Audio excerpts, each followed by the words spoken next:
नमस्कार। आज हम एक ऐसी सच्ची कहानी पर बात करेंगे जो सुनने में आप कह सकते हैं किसी फिल्म की स्क्रिप्ट जैसी लगे, लेकिन है बिल्कुल असली। सोचिए, कनाडा के इतिहास की एक बहुत बड़ी चोरी हुई और जो चीज चुराई गई वो सोना, हीरे या पैसा नहीं था, बल्कि हाँ बिल्कुल, मेपल सिरप। हाँ, सुनने में थोड़ा अजीब लगता है ना? जी हाँ, हम बात कर रहे हैं 2011-2012 के कुख्यात great Canadian maple syrup heist की। हमारे स्रोत बताते हैं कि कैसे क्यूबिक कनाडा के एक भारी सुरक्षा वाले गोदाम से लगभग 18 मिलियन कनाडाई डॉलर, आज के हिसाब से करीब 130 करोड़ रुपए का मेपल सिरप गायब हो गया, रहस्यमय तरीके से। और देखिए, ये कोई ऐसा वैसा सिरप नहीं था, ये कनाडा के global strategic maple syrup reserve का हिस्सा था। सोचिए जरा, जैसे कुछ देश तेल का रणनीतिक भंडार रखते हैं ना। हाँ बिल्कुल, वैसे ही क्यूबेक मेपल सिरप का रखता है। ये federation of Quebec maple syrup producers इसे मैनेज करती है ताकि बाजार में कीमतें स्थिर रहें, सप्लाई बनी रहे। तो इस भंडार से चोरी होना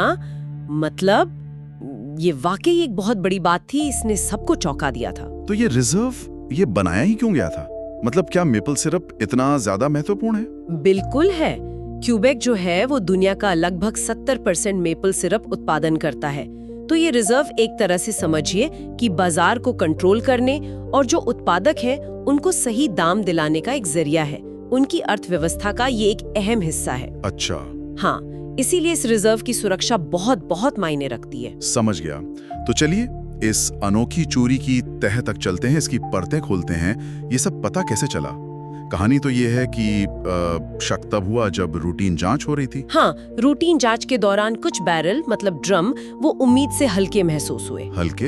हाँ, और जब उन्होंने एक ऐसा ही संदिग्ध ड्रम खोला तो अंदर सिरप नहीं था, पानी भरा हुआ मिला। पानी? जी हाँ, पानी। बस यहीं से मामला खुलना शुरू हो गया। ये चोरों की चालाकी थी। वजन लगभग बराबर रखने के लिए खाली ड्रमों में पानी भर दिया। कमाल है, ये तो बड़ी होशियारी की बात है। और ये चोर अंदर कैसे घुसे? कोई ताले तोड़े गए? जबरदस्ती हुई? यही तो इस केस की सबसे दिलचस्प बात है। चोरों ने कोई जबरदस्ती नहीं की। उन्होंने बड़ी चालाकी से उसी सेंट लुई डी ब्लैंडफोर्ड गोदाम में, उसी गोदाम में? हाँ, जहाँ ये इतना बड़ा रिजर्व रखा था, वहीं पर एक हिस्सा किराए पर ले लिया। क्या बात है! उन्हें अंदर आने जाने का एक वैध बहाना मिल गया। बिल्कुल, और किसी को शक भी नहीं हुआ। जैसे कहते हैं ना, बिल्ली को ही दूध की रखवाली सौंप दी। सही कहा। फिर क्या हुआ? कैसे किया ये सब? महीनों तक, सोचिए, महीनों तक ये लोग चुपचाप असली कीमती सिरप को ड्रमों से निकालते रहे, उन्हें खाली करते रहे और फिर उनमें पानी भर दिया। हाँ, पानी भरकर वापस रख देते थे। और जो चुराया हुआ सिरप था उसे ट्रकों में लादकर गोदाम से बाहर भेजते रहे। और ये सिरप गया कहाँ? इसे बेचा कैसे गया होगा? ये तो पकड़ा जाना चाहिए था। यहीं पर उनका वो तथाकथित सिरप लॉन्ड्रिंग ऑपरेशन सामने आता है। जो चुराया गया सिरप था ना, उसे वैध बाजार में बिकने वाले सिरप के साथ मिला दिया, मिक्स कर दिया। हाँ, मिलावट कर दी। हाँ, और फिर उसे क्यूबेक के बाहर, यहाँ तक कि अमेरिका जैसे दूसरे देशों में भी बेच दिया गया। इस तरह मिलावट के बाद उसे पकड़ना बहुत मुश्किल था। और ये सब कुछ बिना किसी हथियार के, बिना किसी हिंसा के हुआ। जब ये पानी वाले ड्रम मिले और फिर गिनती हुई होगी तो पता चला होगा कितना माल गायब है। बिल्कुल, पता चला कि लगभग 3000 टन, सोचिए 3000 टन सिरप गायब है। ये बहुत बहुत बड़ी मात्रा है। तब तो पुलिस हरकत में आई होगी जोरों से। हाँ, पुलिस ने बहुत बड़ी जांच शुरू की। करीब 300 लोगों से पूछताछ की गई, गोदाम के कर्मचारियों से लेकर ट्रांसपोर्टर तक, हर किसी से जो जुड़ा हो सकता था। जांचकर्ताओं को फिर धीरे धीरे सुराग मिले। खाली ड्रमों के बैच नंबर, ट्रकों के टायरों के निशान और जो पैसों का लेन देन हुआ था उससे अहम कड़ियां जुड़ी। और आखिरकार वो मुख्य साजिशकर्ता तक पहुंच गया जो मास्टरमाइंड था। हाँ, कई लोगों को गिरफ्तार किया गया, लेकिन जो मुख्य व्यक्ति माना गया वो था रिचर्ड वेलियर। उसे ही इस पूरे ऑपरेशन का मास्टरमाइंड कहा गया।